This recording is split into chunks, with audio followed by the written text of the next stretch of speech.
Welcome back. You're watching Gravitas. It is his second visit to the island nation in 3 years, but Narendra Modi's state visit to Sri Lanka this time is being seen as soft diplomacy. What can be made out of this visit? How is it different from his previous international visits?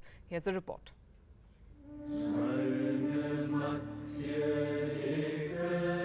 It was touted as a religious visit, but as Narendra Modi addressed a gathering of leaders from 85 nations to mark the anniversary of Lord Buddha, the political undertones in his speech were hard to miss. In our region is a clear manifestation of this destructive emotion. Sadly, these ideologies of hate and their proponents in our region are not open to dialogue and hence only open to causing death and destruction. Having taken a dig at Pakistan without even naming it, Modi proceeded to the northern province, a Tamil-dominated region still grappling with the after-effects of a civil war that plagued Sri Lanka for decades. His outreach to the Tamil diaspora got a resounding response. I believe we are a moment of a great opportunity in our ties with Sri Lanka.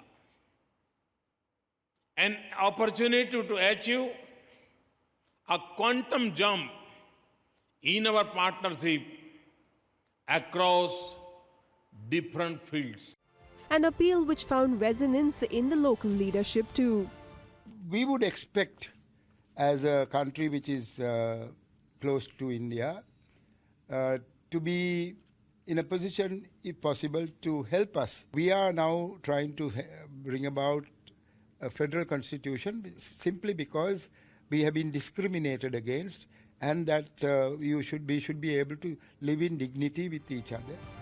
This visit was different from the Prime Minister's previous bilateral visits, given that no economic deals were signed with Sri Lanka. But Colombo's refusal to a Chinese submarine to dock this month is being seen as a sign of India regaining its clout, counterbalancing Beijing's growing influence in the neighborhood.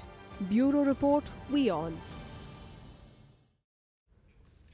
And joining us now from Jaffna in Sri Lanka is senior international correspondent Padma Rao. Good evening, Padma. What is the big takeaway from this visit? Hi.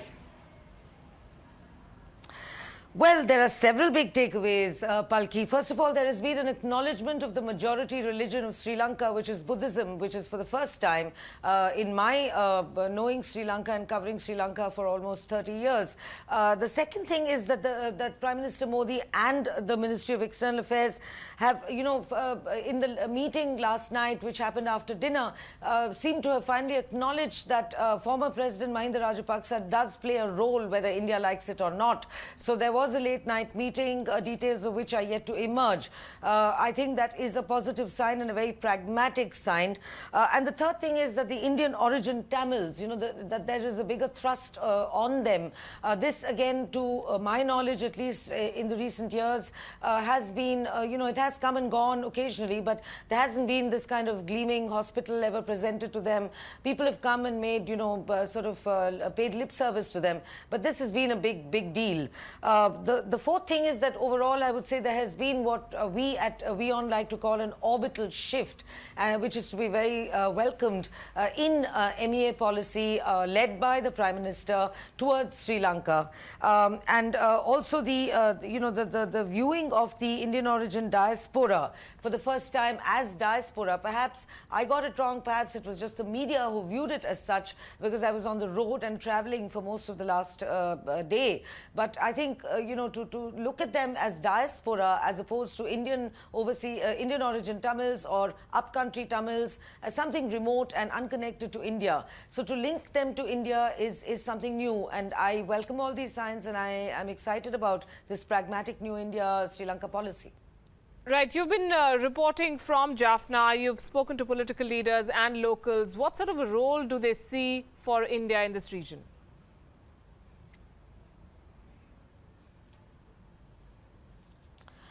Well, Well, I've spoken so far to Justice C.V. Vigneshwaran, who is the first elected Chief Minister of the Northern Province in so many years. In fact, in over 3 decades, actually, because there was a civil war in between and Jaffna was completely cut off, so there was no question of holding any elections. Although the Sri Lankan government has always held, the Sri Lankan armed forces have held Jaffna, it has frequently been cut off at Elephant Pass, which is the so-called chicken neck to the peninsula that Jaffna is. And Jaffna citizens have really suffered over the long years of war. So Justice Vigneshwaran said 3 very interesting things, which I would almost say are, I mean, reading between the lines, this is an enormous invitation to India to counterbalance what China is doing here.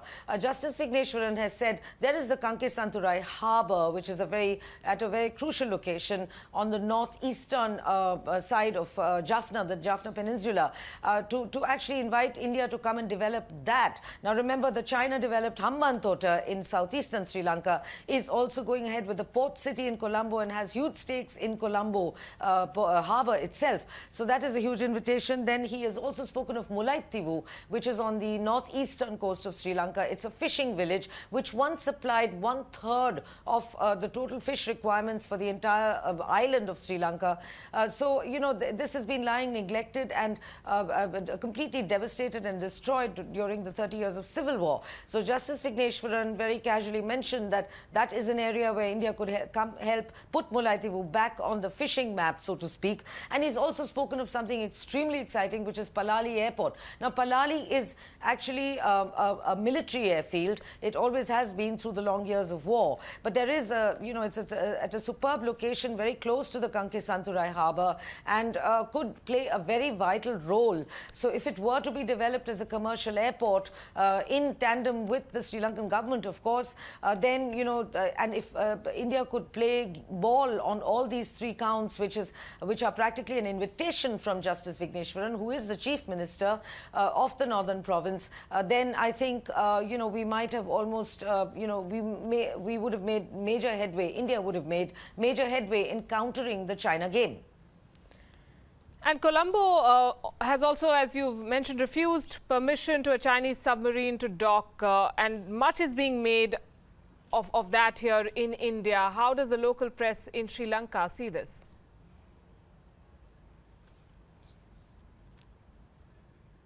Padma, I'm sorry, Palki, I didn't get your question. The audio is very bad. I will repeat it. There were reports this morning, last night in fact, that Colombo has refused permission to Chinese submarines to dock while Prime Minister Modi is visiting. And this is being seen as a win of sorts, if I may use that word, for India trying to keep Chinese influence out, at least in the Indian press. How do Sri Lankans see it? How have their papers reported it?